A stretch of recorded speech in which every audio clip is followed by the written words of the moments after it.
Nous sommes aujourd'hui en compagnie de Gabriel Garcia, qui est directeur général du Centre pour l'immigration en région, pour parler de la troisième édition du Festival de la mort qui va se dérouler durant la fin de semaine de l'Halloween à la Chute.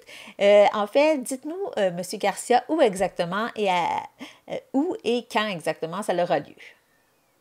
Oui, c'est ça. Ben, en fait, donc comme tu viens de le dire, c'est notre troisième édition. Donc, c'est déjà, ça fait 3 ans qu'on organise ben, ça, le festival El Día de los Muertos en espagnol, Journée de mort en français. Donc, c'est ça, ça va être dans la même salle que les années précédentes, donc dans la salle du Chevalier de Colomb. Donc, c'est le 404 rue Lafleur à La Chute. Oui, ça se déroule donc le samedi et le dimanche, donc 30 et 31 octobre.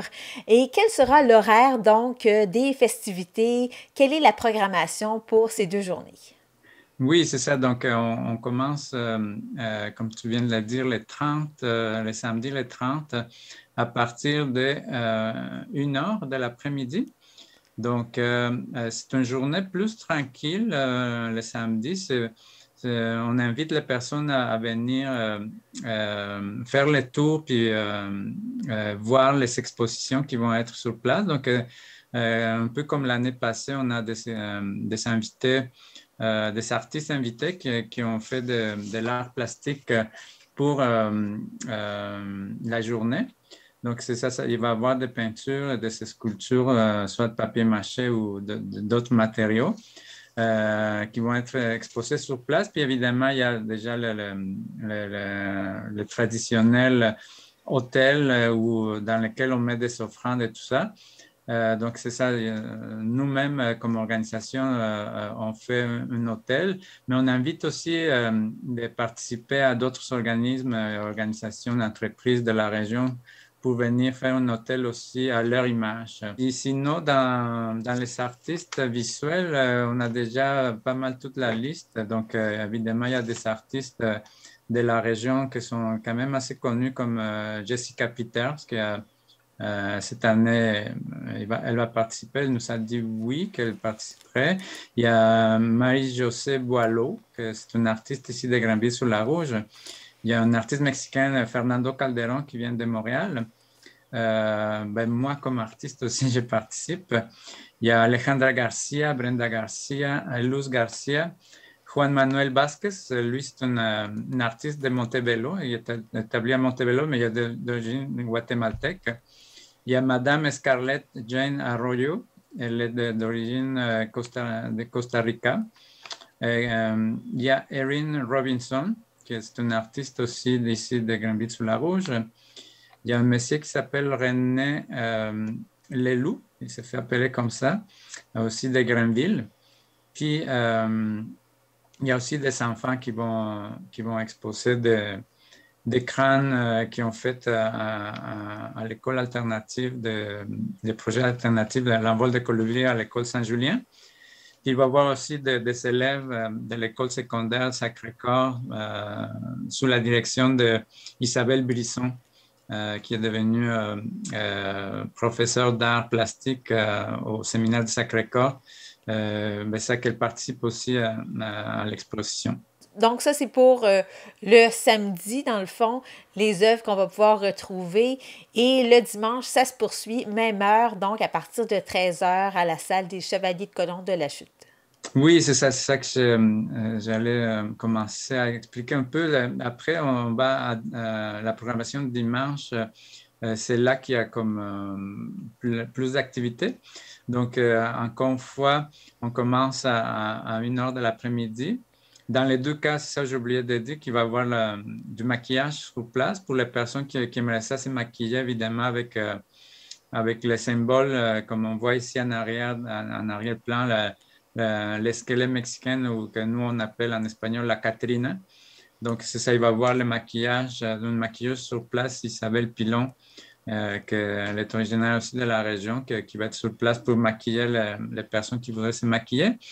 On va voir évidemment aussi le concours, ça commence à être déjà une tradition ici dans dans notre fête, puis à la chute on invite les personnes, les participants à venir déguiser en squelette de mort mexicain.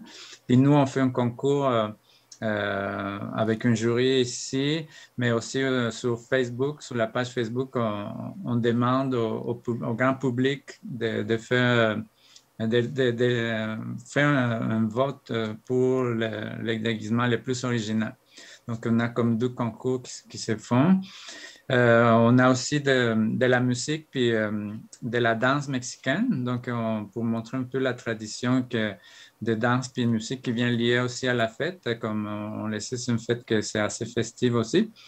Et puis, évidemment, il y a aussi notre traditionnelle parade, encore une fois. Donc, on commence à peu près à la noirceur. Puis, cette année, on va ajouter encore quelques artistes aussi. Donc, on a les musiciens avec la batucada, qu'on appelle ça le tambour brésilien, qui nous accompagne encore une fois cette année. Mais on a ajouté encore quelques artistes de rue, comme l'année passée, on avait eu des jongleurs de feu. Puis cette année aussi, on va les savoir, mais on a ajouté aussi un peu de la jonglerie aussi, puis d'autres artistes qui vont participer. Puis aussi, il va y avoir une petite voiture. Un jour, on aimerait savoir des chars allégoriques, mais ça, cette année, c'est quand même, on commence par ça. Il va y avoir le Carrefour Jeunesse Emploi avec Robert Sima qui va participer avec un petit char à savon, comment est-ce qu'on appelle ça? J'ai oublié Une le boîte à terme savon. en français. Oui, c'est ça, une boîte à savon qui a été faite par des participants au Carrefour Jeunesse Emploi, ben, ça qui va servir à défiler, à faire la petite parade pour cette occasion aussi, pour la participation du Carrefour Jeunesse Emploi. Donc, c'est quelque chose qu'on aime beaucoup, la petite parade. Donc, cette année aussi, elle est de retour. Toutes ces activités sont gratuites? Oui, oui, c'est ça, comme d'habitude. Nos activités sont gratuites grâce le financement, évidemment, du ministère de l'Intégration, la francisation et l'intégration du Québec qui nous finance une partie. Puis nous, notre partie qui correspond à nous, ben, c'est ça, on va chercher dans d'autres activités pour combler nos besoins financiers. Donc, pour nous, on trouve que c'est important de laisser les activités culturelles gratuites pour essayer que tout le monde soit capable de participer. Oui, et concernant aussi l'objectif derrière ce festival, donc ça fait 3 ans que ça existe, c'est de votre initiative. Le but derrière ça, c'est vraiment de faire connaître la fête de la mort version mexicaine, justement parce que au Mexique, les morts sont célébrés d'une façon très, très festive. Oui, c'est ça. Ben, en fait, oui, l'objectif avec ça, c'est vraiment de faire connaître d'autres traditions, puis de s'intégrer en même temps aussi à la vie communautaire ici de la chute. Donc, c'est ça, on fait comme un mélange de traditions. C'est pour ça, mais ça tombe comme ça aussi parce que ben, nous, d'habitude, on le fait le 1er, le 2 novembre au Mexique. Mais vu que c'est des journées dans la semaine, ben, c'est sûr que c'est moins intéressant parfois au niveau de faire ça pour les personnes qui travaillent et tout ça. Puis on pense que c'est bien aussi de le mixer, si on peut dire ça, avec l'Halloween. Donc, c'est 2 fêtes qui se marient très bien. Donc, c'est ça aussi le but de faire comme les mariages des traditions ou l'interculturalité, finalement. C'est ça notre but de partager nos cultures, puis faire comme un lieu d'accueil aussi, d'attirer des personnes et familles immigrantes. Puis de faire comme des échanges culturels avec la communauté d'accueil finalement. C'est ça aussi le but de tout ça. C'est précisément de essayer d'avoir une société multiculturelle, interculturelle aussi. D'accord, Monsieur Garcia. Donc, on rappelle aux gens les 30 et 31 octobre à partir de 13 heures à la salle des Chevaliers de Colomb pour le Festival de la mort organisé par le Centre pour l'immigration en région. Merci beaucoup d'avoir été avec nous aujourd'hui.